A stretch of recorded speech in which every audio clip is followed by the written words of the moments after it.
On sait que pour vivre, les végétaux verts ont besoin d'eau et de sels minéraux.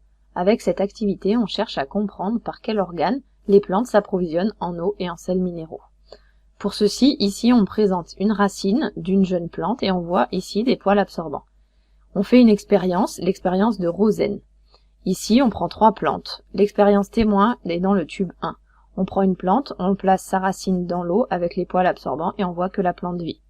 Expérience 2, on prend une autre plante, on place les poils absorbants dans l'eau, on met de l'huile au-dessus et on voit que la plante vit.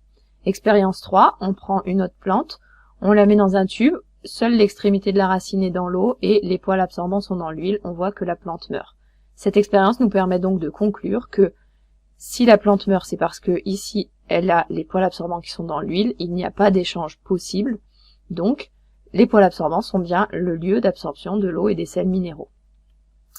Si on regarde une coupe de racines au microscope, ici comme si on avait coupé une tranche, eh bien on peut voir que une racine est constituée de plusieurs cellules et qu'à l'extrémité des racines, sur les bords, eh bien on peut voir tous ces petits poils absorbants.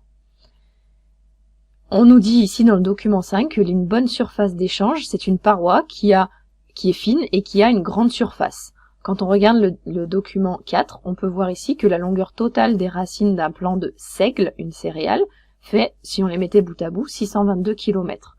On voit aussi que la surface totale de contact entre les poils absorbants et le sol est de 400 m², soit environ 2 fois la surface d'un terrain de tennis. Ceci nous permet donc de conclure que les racines sont une bonne surface d'échange de l'eau et des sels minéraux, puisqu'elles sont fines, ici 0,0001 mm, et qu'elles ont une très grande surface. Ce qui veut dire finalement, si je représente sur un schéma la tige de la plante avec ses racines et les poils absorbants qui sont dans le sol, l'eau et les sels minéraux rentrent dans la plante grâce aux poils absorbants.